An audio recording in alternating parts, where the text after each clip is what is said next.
Okay folks, this is going to be a bit of a different video today. No recipe today, just because I'm currently busy packing for a long vacation. So while I'm on vacation, I am going to be filming a little bit of content. I bet you can't guess where I'm going, but it's going to be fun. In the meantime, I am still dedicated to bringing you a video. So I'm going to lay out my top 5 favorite kitchen tools that I use in my cooking. So let's get to that list. Number 5.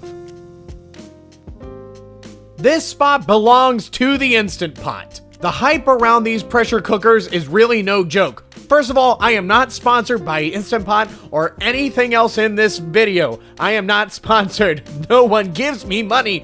But anyway, the Instant Pot is a staple in my kitchen. I use it for rice, I use it for beans, I use it for soup, I use it to make stock. I got some vegetable stock here and some chicken stock that I recently made. And it's so versatile. It gets used for so many different things. I cannot sing its praises enough. I can't imagine my kitchen without this pressure cooker anymore, and I'm certainly glad I don't have to go without it ever again. Number 4. For number 4, I'm going to go with my blender.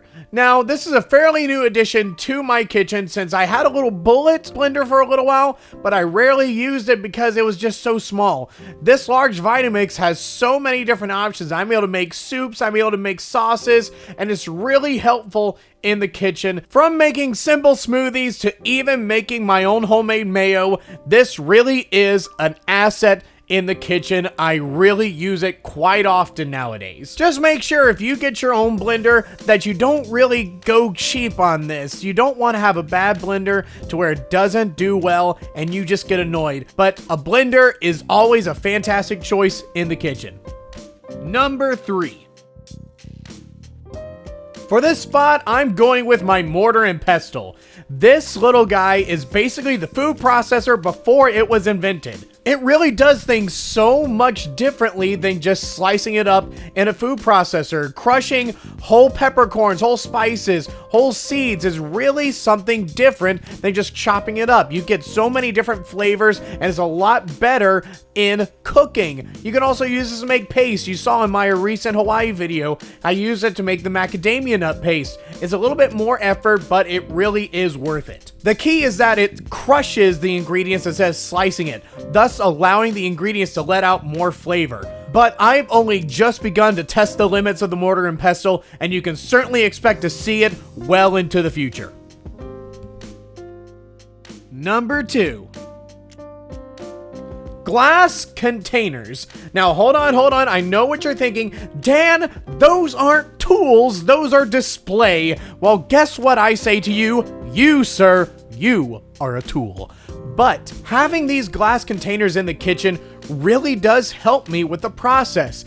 It gives me a bit of a visual whenever I walk to the kitchen and see these raw ingredients, rolled oats, walnuts, pasta, chocolate chips. It gets my creative juices flowing so that I am excited and I am ready to get cooking and to start experimenting. Let's not forget about the oil and vinegar bottles. Having these right next to my cooking location really makes things convenient. Just pick it up, pour it out, then put it back. I don't have to worry about lids or storing it back in cabinets. It's really convenient. Also, mason jars, everyone. Mason jars. I use these for so many things. I use them as drinking cups. I use them for measuring since they measure in cups and milliliters.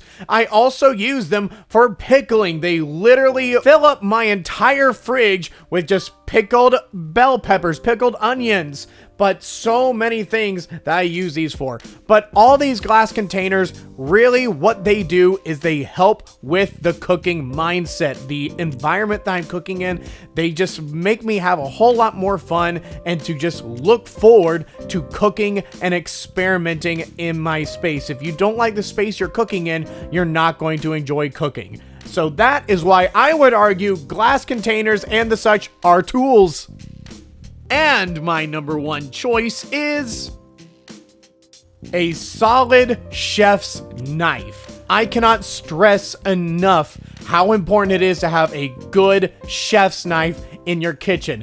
Your knife determines whether you're going to have a good time cooking or a bad time. If it's dull and it's cheap, you're going to be fighting with your food the entire time and you're going to get frustrated and think it's a chore. Don't waste your money on these blocks of knives, of majority of them you'll never use.